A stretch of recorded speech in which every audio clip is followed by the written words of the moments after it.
Ladies and gentlemen, internet, my name is Peridiam, and welcome back to a two-part video series covering who I believe are the top 10 most underrated Big Brother players.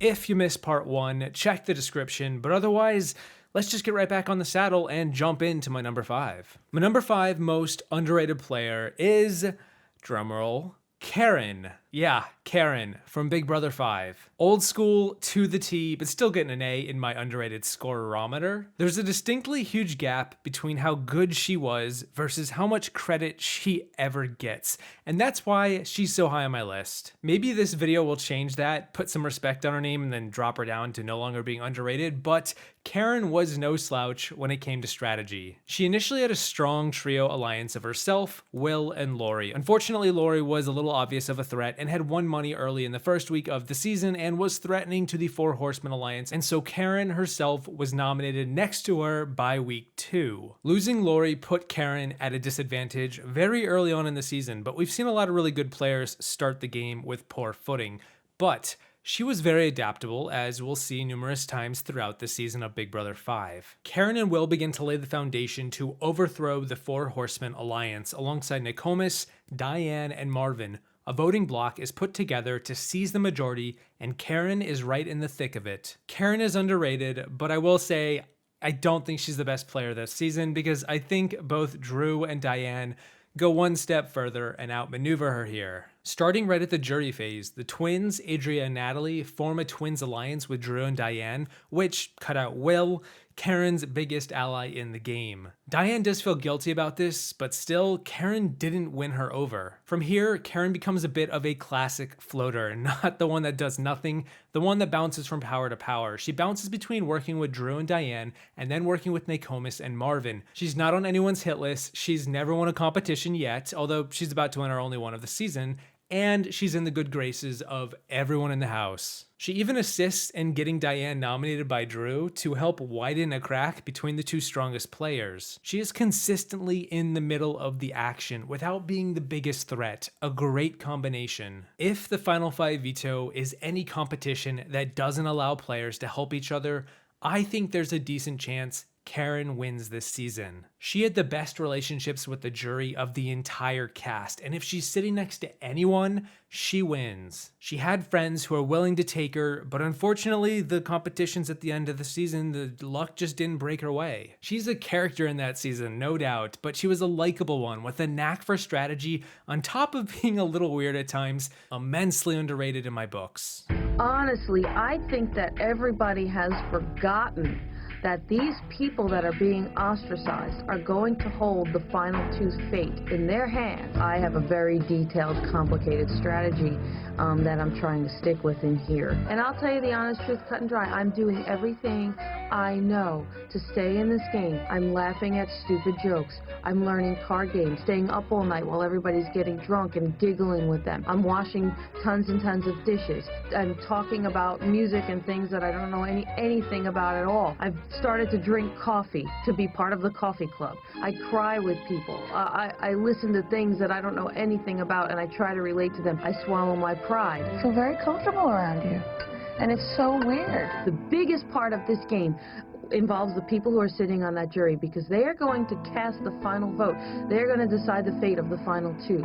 And I need to do everything that I can to stay on a playing field with the people who do get evicted from this house because they are going to be making the final decision. And that's the most important part of the game. And I think a lot of people in here have forgotten that. Guess what? We're double dipping, and we're talking about Big Brother 9 one more time. Yep, we're doing it twice in one series.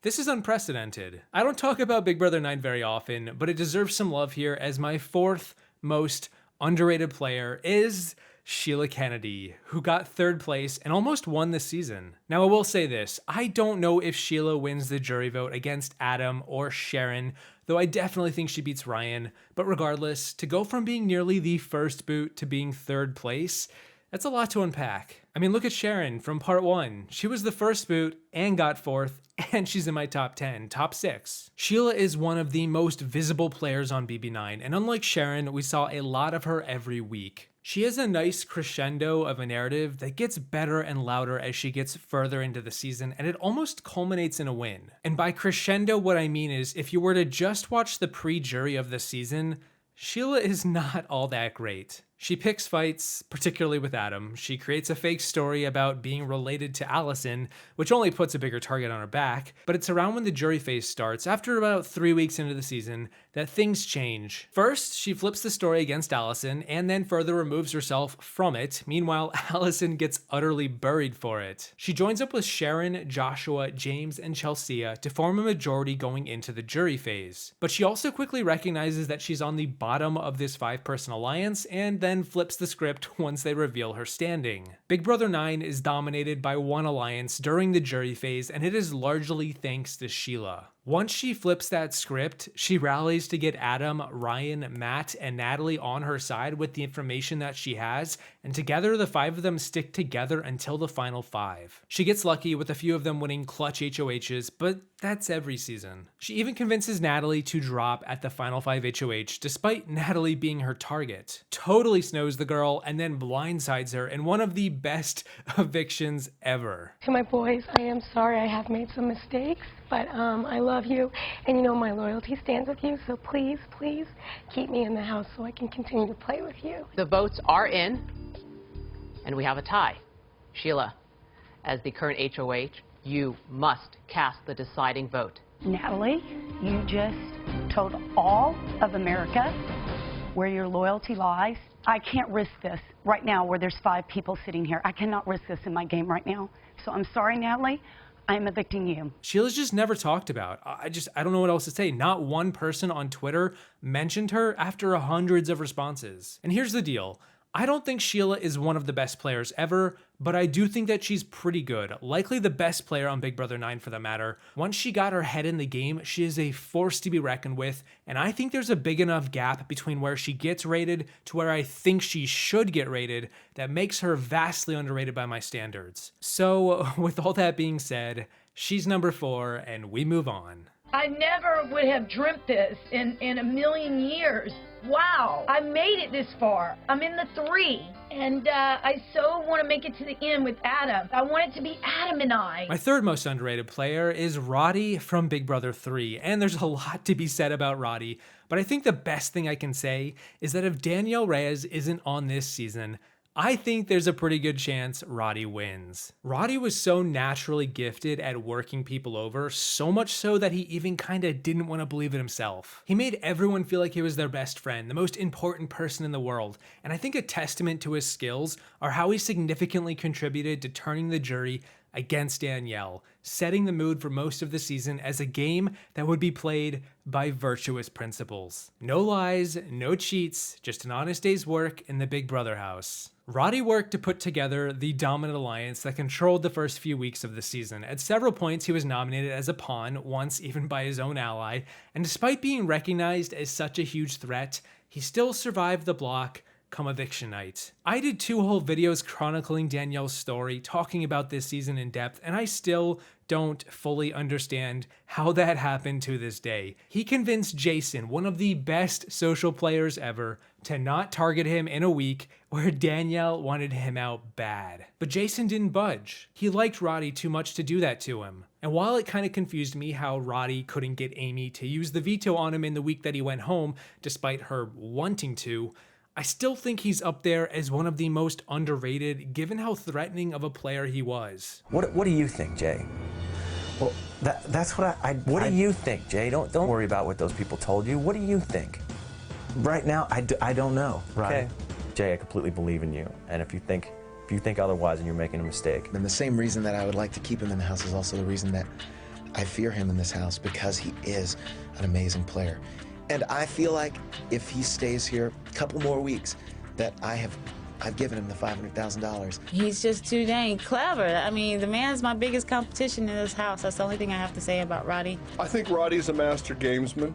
Roddy's another alpha male, as I am, and in a household like this, there can probably only be one. Now let's talk about number 2. If you will, entertain me for a second as I throw out a scenario that we have probably heard before. A A couple of strong players band together, win a majority of the competitions all season, decide the boot order, and become the most dominant alliance in the house, regardless of how good their social game is with the jury. Ring any bells? Sound familiar? Well, it should, because my number 2 is a two-headed dragon. That's right, this is a top 11. Everyone I just talked about goes back one spot. Okay, maybe we'll just share number 2. I have both Nicole and Hardy from Big Brother 2, not Big Brother 22, as my number 2 most underrated house guest, because here's the deal. If Nicole wins that Final Four HOH, one of these two players, Nicole or Hardy, wins the very first season of the game of Big Brother. I'm just not sure which. I count 3 lock votes for Nicole with Chilltown and 3 for Hardy with Krista, Monica, and Kent. And then we have the hard-hitting questions such as, does Bunky stay true to Nicole? Where does Autumn vote? Where does the first boot in the history of the game vote? Where does Cheryl vote? I do kind of feel like Nicole played a better game, a slightly better game. There is something to the fact that Dr. Will feared her more than anyone else. But just for the sake of it, I want to have Hardy in this top 11 as well. Nicole was set to be the very first boot of the entire game before she flipped the house, alongside her top alliance, the other people, the first dominant alliance we have ever seen. She blindsided Chilltown while on the block in week 1. She buddied up with the biggest comp beast of this season in Hardy, and the two of them basically ping-pong HOH comps all season until the final 4. And even when they didn't win, they got Kent to do their bidding anyway. Mind you, they weren't perfect. Their jury management was rough. Let me ask you a question. You're talking, now it's my turn to talk. No, you don't talk to me unless I want to talk to you. What did I tell you? I said I'm not necessarily playing to win. I'm playing so that other people can win, and that people like you do not win. Oh, Hardy, you're not planning to win. Oh, I wanted to thank you. You expect people to believe that? Of course, we're talking about Big Brother 2, so it's a little bit understandable. Nicole betrayed Krista and Monica, largely thanks to Will. Both Nicole and Hardy were seen as hypocrites who professed wanting to always take the higher road, but then didn't. They consistently kept Will in the game, which only served to build Will up and tear them down, and it all fell apart with the Final Four HOH, the most crucial competition of the season. It was an endurance competition on a waterbed holding a key, and had Nicole won, there's a good chance she wins BB2. Also Hardy, because he was equally a large reason for why the jury was quite annoyed with their demise. Meanwhile, Will was just laughing his way to the bank. A banner plane flew over the Final Four HOH comp and distracted Nicole. It was said to be from her husband and talked about how hurt he was by her actions from the previous night. She got a little bit drunk and a little bit flirty, to say the least, although from the digging I've done, this wasn't actually a banner plane from her husband. Just the internet pooling money and being trolls, because even at its inception, Big Brother fans haven't changed all that much. But kind of like Richard Hatch in Survivor, I'm impressed to see players play the game hard without any blueprint or history to draw upon. And for a while, both Nicole and Hardy were playing the best games on Big Brother 2, even ahead of Dr. Will. They just dropped the ball hard halfway in and severely limited their ability to win against anyone other than themselves. But when we're talking about underrated players, you might not think about them as strong players from such a long time ago who should get much credit, and that's why I have them so high. That's why I have them at number 2. They played strong games at the very beginning of the entire franchise, and it's possible if either of them wins, a huge domino effect occurs with the show's evolution. Let me tell you something, they are controlling it up in here, and that pisses me off. Will you split that out up there? They are running this house like they live here. Hardy, you're an amazing competitor. You know, you've won more hit of households than anyone else. Taking all these things into consideration, and I spent a lot of time doing this. It was very difficult.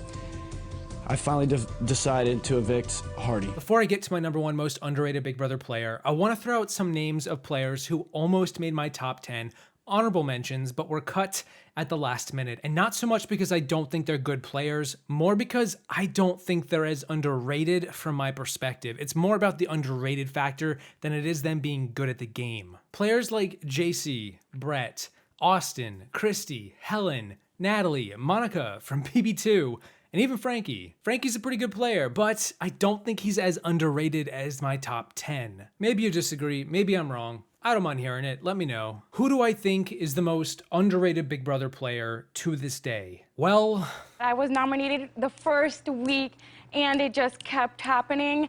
I fought as hard as I could, and I stayed extremely loyal, didn't throw anyone under the bus, and I'm extremely proud of my gameplay.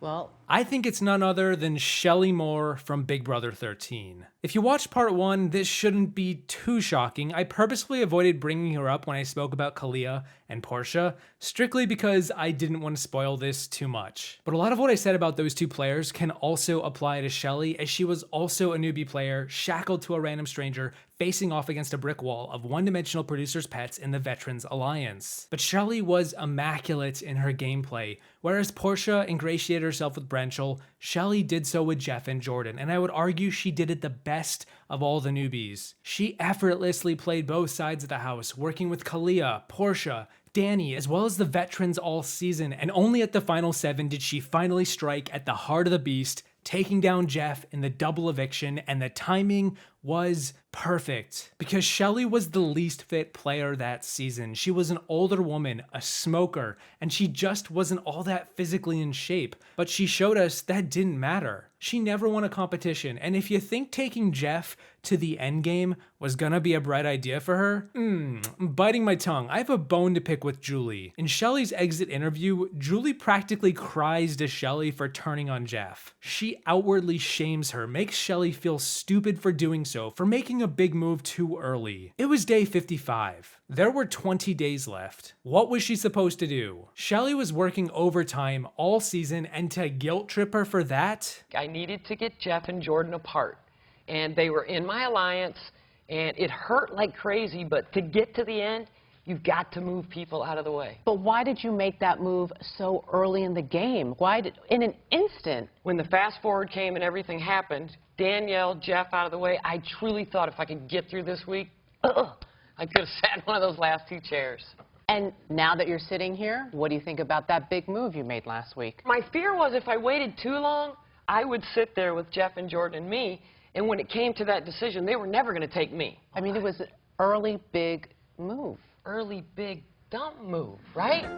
No! She marinated Jeff so hard, and then heel turned so quickly, and it is the defining moment of the season. It was a great move, but of course, Pandora's box showed up right after and screwed her over, putting her in an unforeseeable, unwinnable position, and the rest was history. Again, like every other entry I've said on this top 10, I can't say for certain Shelly wins this season without the inconvenient twist that screwed her game over, but I think there's a good chance that she could have figured it out when it was down to just her or Rachel or Jordan. The situation she was put in at the final 6 was impossible after her big move, and it's such a shame she left that way, and not through any kind of good gameplay from anyone else. I believe Shelly Moore is the most underrated player in Big Brother history, and while there are and will be arguments made for many other players in the days and weeks and months to come, this is the hill that I am choosing to die on today. I have been riding both sides of the house. Right now, I got to figure out where I'm going this week. What's going to be the best move for Shelly to get to the end of the game? I have no intention of going to the final 3 with Danielle and Kalia, but I think I would be remiss not to make sure that I had things on the other side. Bring it. Let's go. This is how Big Brothers play. You are not going to win against Jeff and Jordan. This is for $500,000. This is for all the metal concerts you ever want to go to. This is your chance to make a really big move. If you ever have a chance, it's this week. Yeah. That's it for this top 10 2-part video series. As I said before, as if I even have to bring it up, let me know who you might include in your top 5 or 10 or just number 1 most underrated player in Big Brother. It's all about perspective. Regardless, thank you to my patrons. Thank you to everyone for listening, whoever you are out there. Thank you for making it this far. Again, I say that every week, but I do mean it. Don't forget to make a big move on your way out, so long as you think it's in your own best interest and Pandora's box isn't right around the corner. And I will see you in the next one. Once I reiterate, play to win, not to not lose, and definitely not to win fan favorite. When we were on the couch, Adam was there and Ryan was there. I was like, please, God, please let it be Ryan. Sheila, you've been matched with Adam. It's me and you, Ma. Do not call me Ma.